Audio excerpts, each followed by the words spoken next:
आज हम चैप्टर 9 को स्टार्ट करेंगे। चैप्टर 9 हमारा बेसिक नेटवर्क कम्युनिकेशंस के बारे में है, इसलिए हम इसमें सारी की सारी चीज़ें जिन्हें हम डिस्कस करेंगे वो नेटवर्क रेलिवेंट चीज़ें होंगी। नेटवर्क्स की डिटेल को हम थोड़ा सा देखेंगे इस चैप्टर में। तो मैं अपनी क्लास को स्टार्ट करता हूँ। सबसे पहले कम्युनिकेशंस क्या होती हैं। देखें, आप लोग आपस में बात करते हैं, बीइंग फ्रेंड्स, आप एक दूसरे के साथ गपशप करते हैं, तो वो एक्चुअली आप क्या कर रहे होते हैं? एक्चुअल में आप उस टाइम पे एक दूसरे के साथ हैं कम्युनिकेट कर रहे होते हैं, एक दूसरे के साथ बात कर रहे होते हैं। इसी तरह कंप्यूटिंग डिवाइसेस भी एक दूसरे के साथ कम्युनिकेट करती हैं। ये डिवाइसेस भी एक दूसरे के साथ लिंक्ड होती हैं। तो हमारे पास कंप्यूटर कम्युनिकेशंस क्या होंगी? कंप्यूटर कम्युनिकेशन होगी कि जब दो या दो से ज्यादा कंप्यूटर्स एक दूसरे के साथ कोई चीज शेयर करेंगे, कोई डाटा ट्रांसफर करेंगे, कुछ इंस्ट्रक्शंस को शेयर करेंगे, कुछ ऑन इंफॉर्मेशन या आउटपुट्स को शेयर करेंगे, तो ये हमारे पास क्या हो जाएगी? कंप्यूटर्स की कम्युनिकेशन हो जाएगी। तो हम इसकी डेफिनेशन को देखते हैं। कंप्यूटर कम्युनिकेशन क्या होती है? Describes a person in which describe a process in which two or more computers or computing devices transfer data, instructions या information। इसके अंदर दो तीन बेसिक चीजें होती हैं। सबसे पहले सेंडिंग डिवाइस, उसके बाद एंड पे रिसीविंग डिवाइस, और दरम्यान में कोई ना कोई एक कम्युनिकेशन चैनल। जिस तरह हम इंसान जब कम्युनिकेट कर रहे हैं ना, तो हम कम से कम दो लोग होते हैं। एक जो बात कर रहा होता है यानी कि सेंडर, दूसरा जो हमारी बात सुन रहा होता है, सादा लफ्जों में बोले तो रिसीवर, और दरम्यान में एयर, हवा, वो काम कर रही होती है as a channel, as a communication channel. इसी तरह कंप्यूटर की हम बात करें तो यहाँ पे भी सेंडर, रिसीवर और दरम्यान में कोई ना कोई कम्युनिकेशन चैनल, वो वायर्ड भी हो सकता है और वो वायरलेस भी हो सकता है। डिपेंड करता है कि हमारा कम्युनिकेशन चैनल क्या है जिसको हम यूज करके एक दूसरे के साथ कम्युनिकेट कर रहे हैं। कम्युनिकेशन चैनल्स की आपको एग्जांपल्स नजर आ रही होंगी, कुछ वायर्ड हैं, कुछ वायरलेस हैं। अब कंप्यूटर कम्युनिकेशंस का फायदा क्या होता है? हमें क्यों कंप्यूटर कम्युनिकेशंस की जरूरत होती है? तो सबसे पहले ब्लॉग्स लिखने के लिए, जो ब्लॉगर्स होते हैं, जो अपने आइडियाज दूसरों के साथ शेयर करना चाहते हैं, चैट करने के लिए, चैट रूम्स के लिए, ईमेल सेंड करने के लिए, फैक्स करने के लिए, फाइल ट्रांसफर प्रोटोकॉल्स के लिए, इंस्टेंट मैसेजिंग के लिए, इंटरनेट के लिए, न्यूज ग्रुप्स के लिए, आरएसएस के लिए, वीडियो कॉन्फ्रेंसिंग के लिए, वॉइस ओवर आईपी के लिए, वेब के लिए, वेब 2.0, वेब फोल्डर्स, विकीलीक्स वगैरह जो, तो ये सारी चीजें हैं जहां पे कंप्यूटर कम्युनिकेशंस को हम यूज करते हैं इन वन वे और अदर में। हम डेली लाइफ में इन चीजों को यूज यहाँ पे कंप्यूटर कम्युनिकेशन को यूज कर रहे होते हैं। ओके,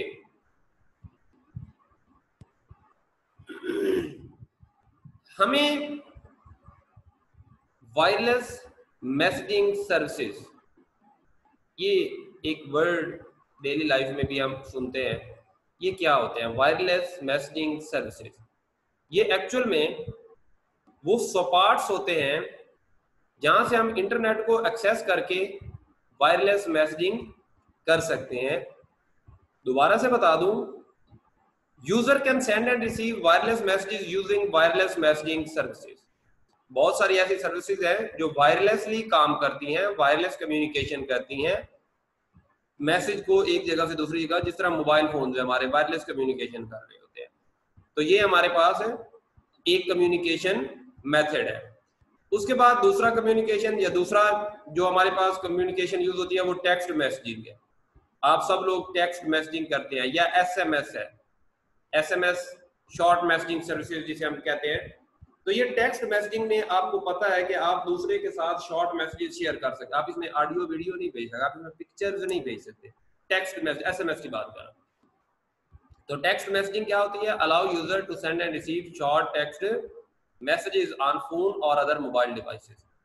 उसके बाद पिक्चर मैसेजिंग, जब हम पिक्चर्स को एक दूसरे के साथ शेयर कर रहे हो, जब हम पिक्चर्स को एक दूसरे के साथ सेंड कर सकते हो, रिसीव कर सकते हो, तो हम कहेंगे कि वो हमारे पास है पिक्चर्स का जो शेयरिंग है वो हो सकती है। उसके बाद हमारे पास वीडियो मैसेजिंग, जिसमें हम वीडियो क्लिप शेयर कर सकते हैं, ऑडियो क्लिप शेयर कर सकते हैं। Wireless instant messaging, live messaging, कि जब सेंडर और रिसीवर सेम टाइम पे बैठ के एक दूसरे के साथ बात कर रहे हो, तो वो वायरलेस इंस्टेंट मैसेजिंग होती है, जो आपको रियल टाइम मैसेजिंग की एक दूसरे के साथ है ऑप्शन दे रही होती है। उसके बाद बेटा हमारे पास wireless internet access point, wireless internet access point, यानी कि ऐसे वायरलेस पॉइंट जहां पे हमें इंटरनेट की एक्सेस मिलती है। इसकी एक एग्जांपल ये देखें, ये एक डिवाइस विंगल किसी भी जगह पे आप लगा दें तो आपको वायरलेस इंटरनेट मिलना स्टार्ट हो जाएगा। ये लोगों को वायरलेसली एक दूसरे के साथ कनेक्ट करती है।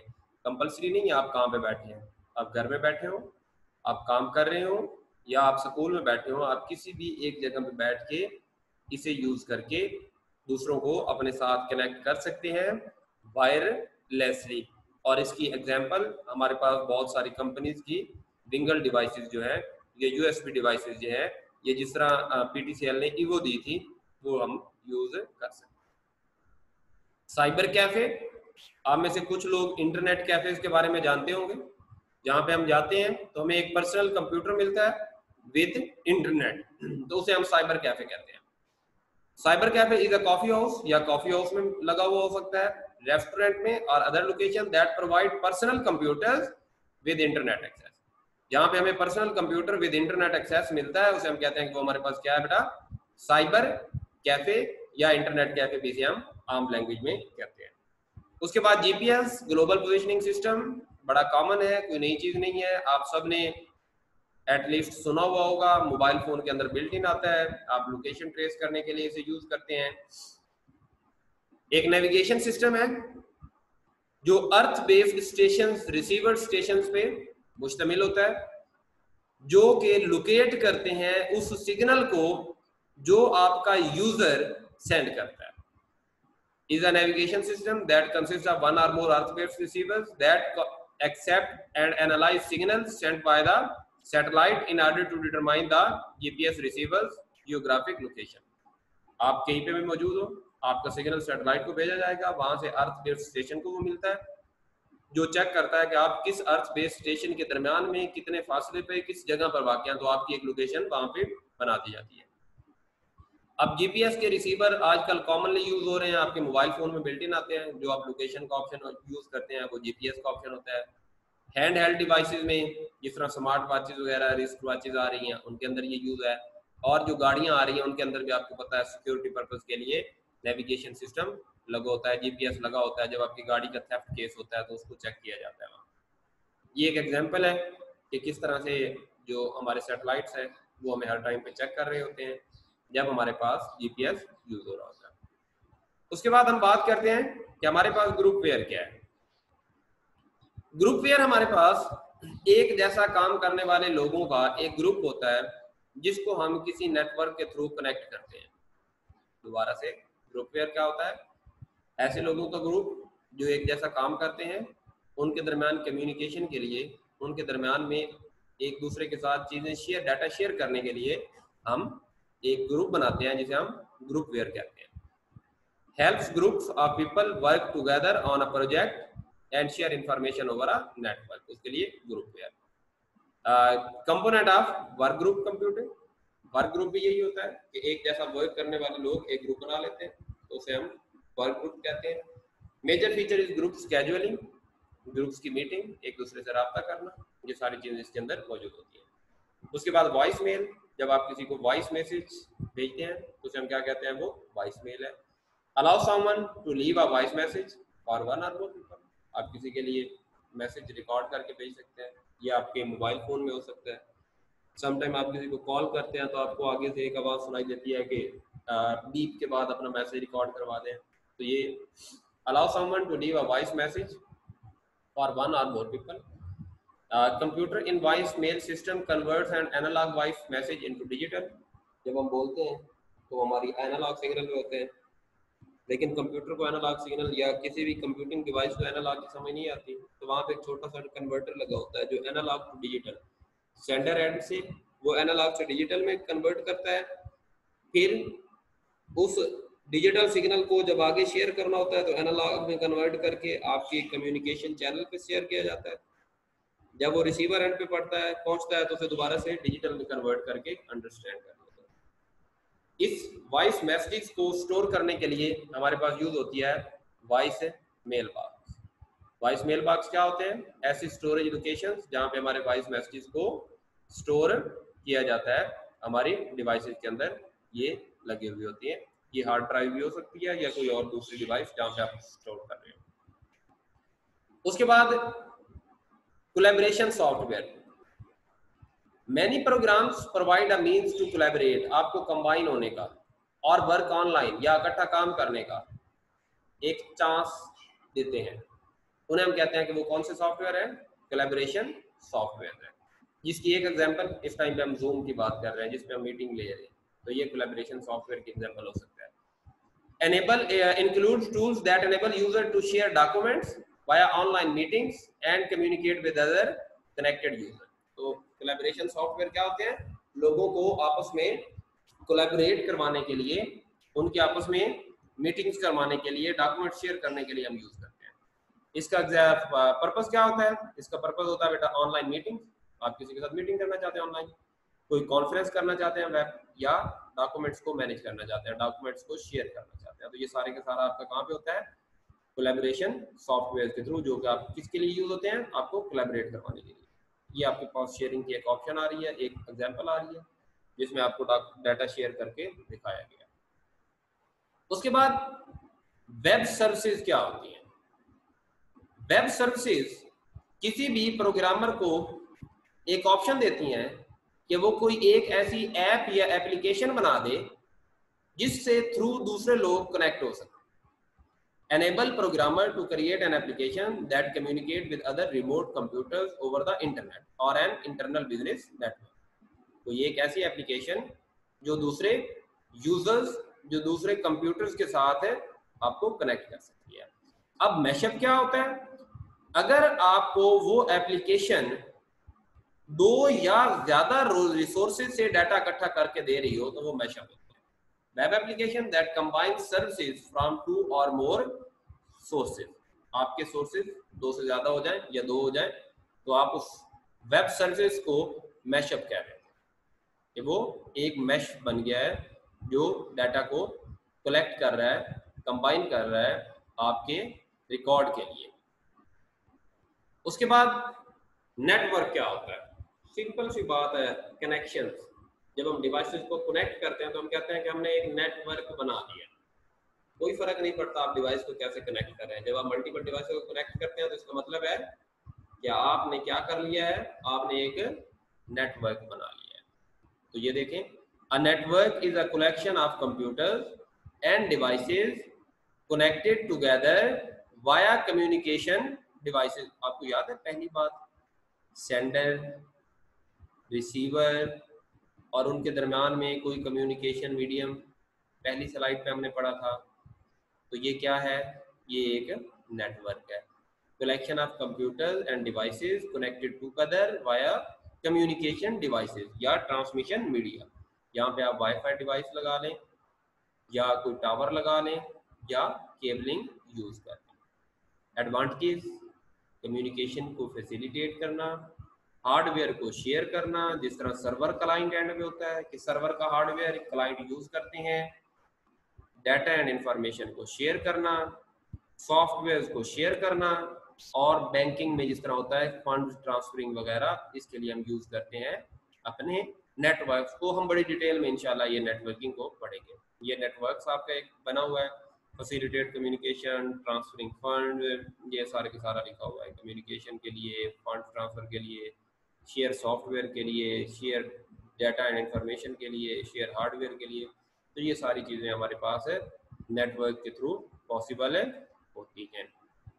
अब नेटवर्क की कुछ डिवीजन्स हैं, जिस तरह लैन, लोकल एरिया नेटवर्क, छोटा सा नेटवर्क। जिस तरह हम अपनी यूनिवर्सिटी की या अपने कॉलेज की बात करते हैं, हमारे कॉलेज में क्या है कि सारे कंप्यूटर्स को एक दूसरे के साथ इस तरह से कनेक्ट किया गया है कि अगर इंटरनेट ना भी चल रहा हो तो उनकी कम्युनिकेशन हो सकती है, वो एक दूसरे के साथ डाटा शेयर कर सकते हैं, वो वायर्ड हो या वायरलेस हो। तो लोकल एरिया नेटवर्क क्या होता है? That connects computers end devices in a limited geographical. अब हमने ये कम्युनिकेशन कराना है डायरेक्ट, तो इसलिए हमारे पास जो एरिया होगा वो थोड़ा सा कम होगा। अब वायरलेस लैन, जब वो दरमियान वाला जो कम्युनिकेशन चैनल है जो दो कंप्यूटर को जोड़ने के लिए हम यूज कर रहे हैं, उसे हम केबल की जगह, वायर की जगह वायरलेस कर दें, तो हमारे पास डब्ल्यू लैन या वायरलेस लैन बन जाएगा। उसके बाद हमारे पास जब लैन एक स्पेसिफिक एरिया में होता है, यानी कि एक एरिया है, एक कॉलेज की बिल्डिंग है, यहाँ पे लैन है। अब यहाँ पे दूसरा कॉलेज है, हमारी दूसरी बिल्डिंग है, इसके अंदर फिर लैन है। यहाँ पे हमारा तीसरा कॉलेज है, इसके अंदर फिर लैन है। यानी कि ये आपस में बात कर सकते हैं सारे, ये आपस में कम्युनिकेट कर सकते हैं, और ये आपस में, हम चाहते हैं कि किसी तरह हम इन तीनों को आपस में कम्युनिकेट करवा दें, हम इन तीनों कॉलेजेस को आपस में कम्युनिकेट करवा सकें। तो उसके लिए फिर जब हम इन एरियाज को, मेट्रोपॉलिटन एरियाज को कंबाइन कर देंगे, एक सिटी को आपस में ज्वाइन कर देंगे, एक सिटी के लैन कनेक्शन को आपस में इकट्ठा कर देंगे, तो ये लैन अब बन जाएगा मैन या मेट्रोपॉलिटन एरिया नेटवर्क। इसी तरह अब ये मैन है, इसी तरह किसी दूसरे एरिया में, दूसरे सिटी में मैन होगा, फिर तीसरे सिटी में मैन होगा। जब हम बहुत सारे मैन्स को आपस में कंबाइन करेंगे तो वो बन जाएगा वैन, वाइड एरिया नेटवर्क। लैन लोकल एरिया, अपनी कुछ एक लिमिटेड एरिया को कनेक्ट करने के लिए, डिफरेंट लैंस को इकट्ठा करके हम बनाते हैं मैन, और डिफरेंट मैन को इकट्ठा करके हम बनाते हैं वैन, जो कि नॉर्मली बहुत बड़े एरिया पे काम करता है, जिसकी एग्जांपल वाइड एरिया की हम ले सकते हैं अपना इंटरनेट का सिस्टम जो वर्ल्ड वाइड काम कर रहा है। उसके बाद नेटवर्क आर्किटेक्चर क्या होता है कि किसी भी नेटवर्क के साथ जुड़े हुए कंप्यूटर्स को जोड़ने के लिए कौन सी स्कीम, कौन सा स्टाइल यूज किया गया, वो उसका क्या होता है? आर्किटेक्चर होता है। जिस तरह ये क्लाइंट सर्वर है, ये एक सर्वर है, इसके पास प्रिंटर मौजूद है, बाकी सारे कंप्यूटर इसको रिक्वेस्ट करेंगे तो ही वो प्रिंट ले सकते हैं, अदरवाइज वो डायरेक्टली प्रिंटर के साथ कनेक्टेड नहीं है, उन्हें पहले सर्वर की परमिशन चाहिए।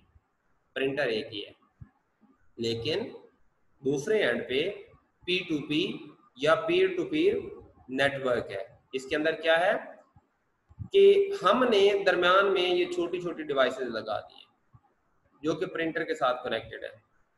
अब हमारे कंप्यूटर्स को किसी से परमिशन नहीं चाहिए, हमारे कंप्यूटर्स को किसी से परमिशन नहीं चाहिए, वो डायरेक्टली प्रिंटर के साथ अटैच हो सकता है। तो ये हमारे पास डिफरेंट नेटवर्क आर्किटेक्चर होते हैं कि किस तरह से हमने अपना जो कंप्यूटर्स को जोड़ने का डिजाइन है, जो स्ट्रक्चर है वो बनाया हुआ है, उसे हम कहते हैं कि वो हमारे पास बेटा क्या है, वो हमारे पास नेटवर्क आर्किटेक्चर है, जिसकी बेस पे हम उसे डिवाइड करते हैं डिफरेंट नेटवर्क में। ये देखें, ये peer to peer describes an internet network on which user access each other hard disk and exchange file directly over the internet। आप डायरेक्टली एक दूसरे को एक्सेस कर सकते हैं, आपने परमिशन दी हुई होती है एक्सेस करने की। अब नेटवर्क टोपोलॉजीज क्या होती है? नेटवर्क टोपोलॉजी, अब ये नेटवर्क टोपोलॉजी, नेटवर्क बनाने के लिए हमने कहा कि हमारे पास डिफरेंट ऑप्शंस मौजूद होते हैं, हमारे पास डिफरेंट ऑप्शंस मौजूद होते हैं कि हम किस तरह से किसी भी नेटवर्क को जोड़ सकते हैं। तो इसी बेस पे हम कहते हैं कि वो हमारा जो नेटवर्क का स्ट्रक्चर बनेगा बेटा, वो एक टोपोलॉजी होगी। वो क्या होगी? एक टोपोलॉजी होगी। अब ये किस तरह से नेटवर्क को जोड़ा है, उस बेस पे हमारी मल्टीपल टोपोलॉजीज जो है वो बन सकती हैं, जिन्हें हम यूज कर सकते हैं अपने सिस्टम्स के अंदर। एक मिनट मुझे दीजिएगा जरा, मैं ये नेटवर्क टोपोलॉजी की जो डायग्राम है इसके अंदर सिर्फ और सिर्फ ना आपकी 3 टोपोलॉजीज यूज हो रही है, तो मैं चाह रहा था कि डायग्राम हम चेंज कर लें, ताकि यहाँ पे एक नई स्लाइड बना लेते हैं और उस पर आपको जो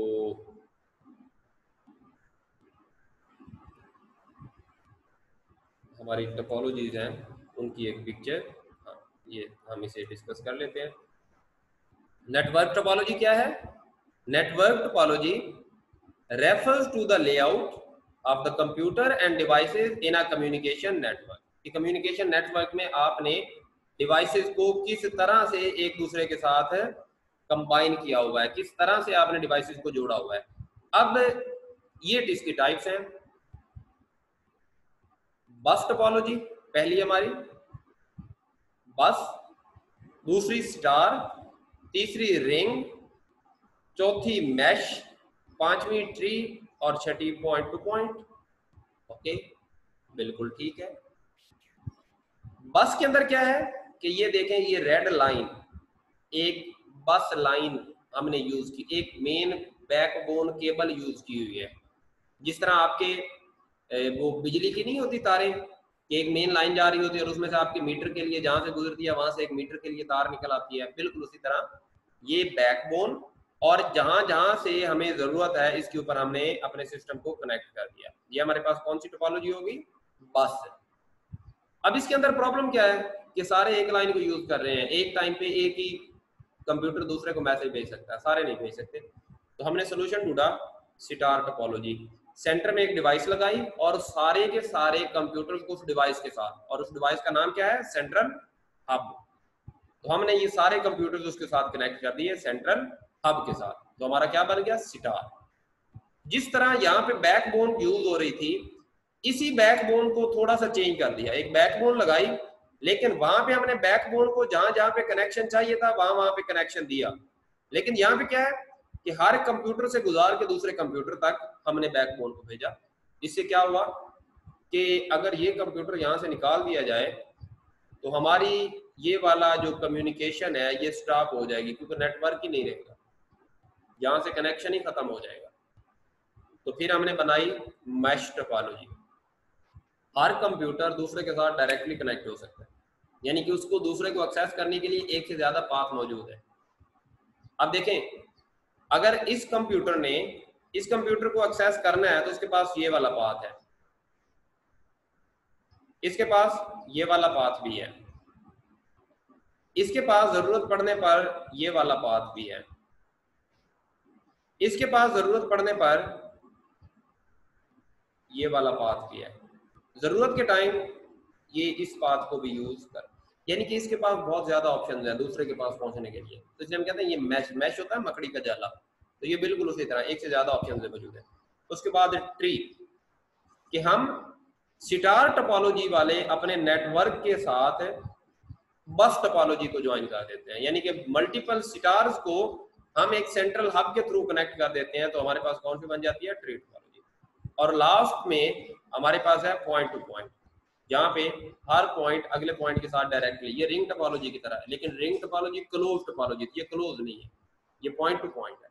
तो ये हमारे पास है डिफरेंट टोपोलॉजीज जो हमारे नेटवर्क्स या डिफरेंट नेटवर्क स्ट्रक्चर, उनका आर्किटेक्चर, ये हमारे पास 6 आर्किटेक्चर्स हैं जिनकी बेस पे हम अपने नेटवर्क को डिजाइन कर सकते हैं। डिपेंड करता है कि हमारी रिक्वायरमेंट, हमारी जरूरत क्या है। उसके बाद जब हम नेटवर्क की बात करते हैं तो नेटवर्क में हमारे पास 2 बेसिक चीजें हैं, एक इंट्रानेट और एक एक्स्ट्रानेट। इंट्रानेट क्या है? जब आप किसी ऑर्गेनाइजेशन के अंदर रहते हुए कोई नेटवर्क बनाएं तो इंट्रानेट, उसका इंटरनल नेटवर्क। इस इंटरनल नेटवर्क को अगर आप बाहर से एक्सेस करें तो ये एक्स्ट्रानेट। दोबारा से, अगर हम किसी ऑर्गेनाइजेशन के अंदर कोई नेट यूज कर रहे हो अपना इंट्रानेट, और अगर उस नेट को बाहर से एक्सेस किया जाए तो वो एक्स्ट्रानेट। ये सिंपल इंट्रानेट और एक्स्ट्रानेट। अब नेटवर्क कम्युनिकेशन के कुछ स्टैंडर्ड्स हैं, हम यहाँ पे उनके नेम्स देख लेते हैं, बाद में हम इनकी डिटेल देखेंगे अपनी स्लाइड में। ईथरनेट है, टोकन रिंग है, टीसीपी ओवर आईपी है, वाईफाई है, ब्लूटूथ, यूडब्ल्यूबी, आईआरडीए, आरएफआईडी, ये इंफ्रारेड की बात हो रही है, आईआरडीए इंफ्रारेड के लिए, आरएफ रेडियो फ्रीक्वेंसी के लिए, वाईमैक्स और वेब। ये सारी चीजें हम अगली स्लाइड में वन बाय वन डिटेल में देखेंगे। ये हमारे पास क्या है, नेटवर्क कम्युनिकेशन स्टैंडर्ड्स हैं जो हम यूज करते हैं। इन स्टैंडर्ड्स को बेस बनाते हैं हम लोग, इनकी बेस पे हम अपनी जो नेक्स्ट चीजें हैं उन्हें यूज करके देखते हैं। देखिए ईथरनेट। अब ईथरनेट जो स्टैंडर्ड है, इसकी वर्किंग कैसे होगी, ये काम कैसे करेगा, इसमें बहुत सारी चीजें हैं। जब हम ईथरनेट की बात करते हैं तो ईथरनेट बेटा एक ऐसा स्टैंडर्ड है जो कोई कंप्यूटर, मसलन आपने जब डाटा सेंड कर दिया ना, तो अब उस डाटा के ऊपर किसी कंप्यूटर का कंट्रोल नहीं है। आपका जो डाटा है वो वन एंड से सेकंड एंड तक शेयर तो हो रहा है, लेकिन कंट्रोल नहीं हो रहा, कंप्यूटर का कंट्रोल नहीं है। एटलीस्ट बहुत सारी दूसरी डिवाइसेस यूज हो रही होंगी जिसको हम राउटर वगैरह कहते हैं, उनके थ्रू हमारा डाटा जो है वो मॉनिटर तो किया जा रहा होगा, वो चेक तो किया जा रहा होगा, लेकिन उसके ऊपर कंप्यूटर का कंट्रोल नहीं होगा। आपका डाटा सेंड हो गया तो वो डाटा चला गया आपके एंड से। Ethernet is a network standard that specifies no computer control when data can be transmitted. अब इसके बाद है टोकन रिंग। अब टोकन रिंग के अंदर क्या होता है कि अगर हमने डाटा को शेयर करना है तो पहले एक टोकन भेजा जाएगा, यानी कि एक डिवाइस यहाँ से लगी हुई है, दूसरी यहाँ पे है, तीसरी यहाँ पे है। अब इन्होंने ऐसे कम्युनिकेट करना है, तो ये डिवाइस पहले एक मैसेज इसके पास भेजेगी कि क्या रास्ता अवेलेबल है, ये कहेगी मेरा एड्रेस नहीं है, यहाँ पे मैसेज आएगा।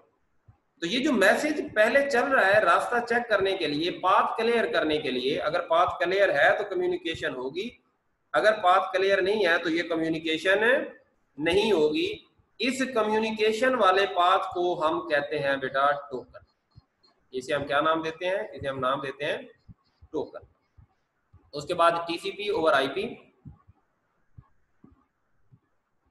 network standard that defines how messages are routed from one end to another। यानी कि किसी भी नेटवर्क में आपके ये TCP over IP protocol, internet protocol जिसे हम कहते हैं, ये हमारे पास क्या है कि किस तरह से आपके मैसेजेस एक एंड से दूसरे एंड तक जाते हैं।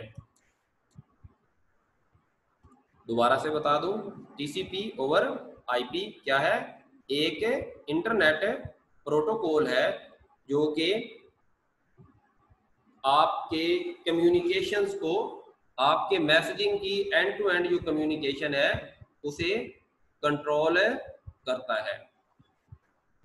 तो ये हमारे पास एक डायग्राम है जिसमें आप थोड़ी देर के लिए इसे ध्यान से देखिएगा। ईथरनेट, टीसीपी, आईपी, इन सारे चीज़ों को शो किया जा रहा है इस डायग्राम के अंदर आपकी अंडरस्टैंडिंग के लिए। ये जो स्टैंडर्ड्स हमने अभी पढ़े हैं टीसीपी और आईपी के, इसके अंदर आईपी जो है वो हमें पता है कि सिंपल क्या है, इंटरनेट प्रोटोकॉल है, और जो हमारे पास यहाँ पे ये टीसीपी यूज हो रहा है ये हमारे पास है ट्रांसमिशन कंट्रोल प्रोटोकॉल के लिए यूज हो रहा है। ट्रांसमिशन कंट्रोल प्रोटोकॉल और इंटरनेट प्रोटोकॉल, इनको हम कंबाइन करके यूज करते हैं किसके लिए, अपनी एंड टू एंड जो मैसेजिंग है हमारी उसे चेक करने के लिए कि हमारी कम्युनिकेशन जो है वो हो रही है प्रॉपर या नहीं हो रही। ये डायग्राम उसको शो कर रही है। उसके बाद हम सब ने वाईफाई का नाम सुना होगा, वाईफाई के नाम से हम सारे के सारे बड़ी अच्छी तरह वाकिफ होंगे, लेकिन हम में से किसी को पता है कि वाईफाई को वाईफाई क्यों कहते हैं? तो बेटा वाईफाई हर उस वायरलेस नेटवर्क को कहा जाता है जिसका स्टैंडर्ड 802.11 हो। हर वो नेटवर्क जो वायरलेस हो उसका स्टैंडर्ड 802.11 हो, तो हम कहेंगे कि वो नेटवर्क क्या है?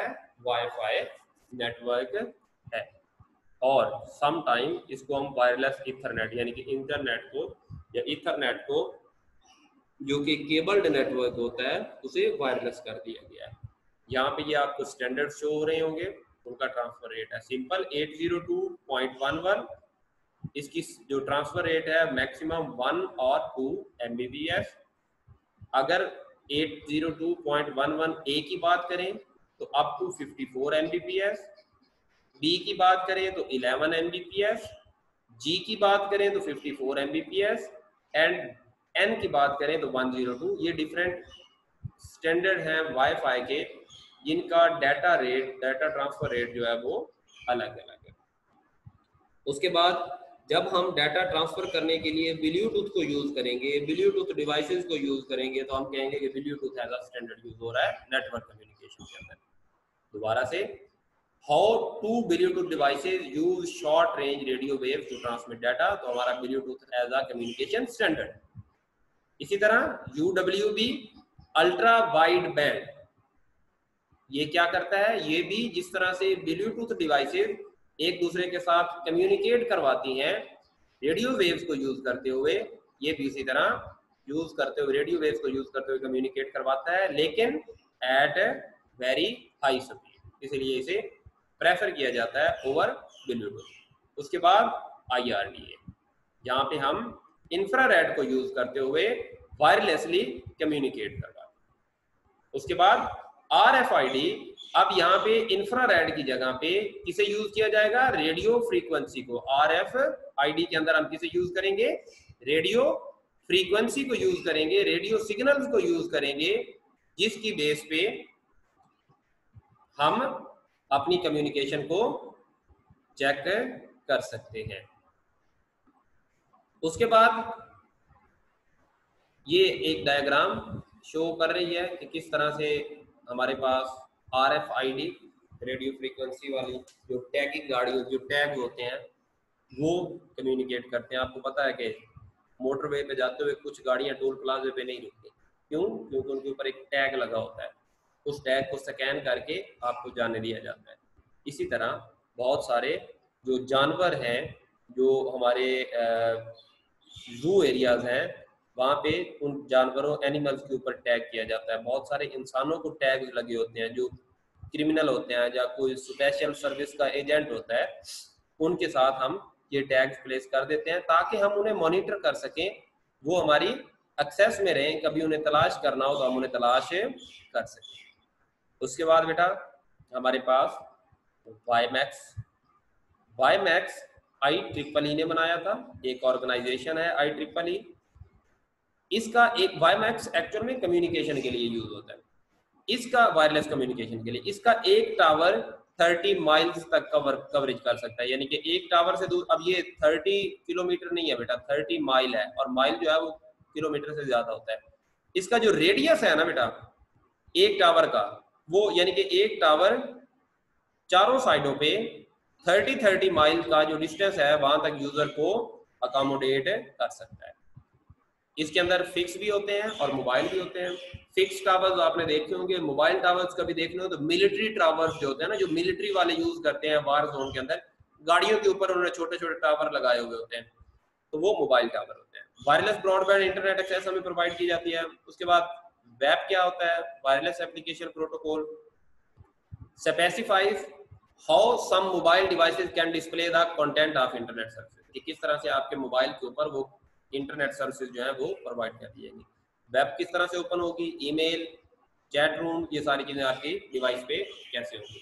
और ये normally user server client base जो हमारा नेटवर्क होता है वहां पे हम यूज करते हैं, क्योंकि सारी चीजें सर्वर के कंट्रोल में होती हैं, सर्वर की एक्सेस में होती है। हमारे पास तो नॉर्मली ये नहीं होता ना कि सर्वर कंट्रोल कर रहा हो हमें, तो इसलिए ये सर्वर बेस्ड जो मॉडल होते हैं वहां पे नॉर्मली इन्हें यूज किया जाता है।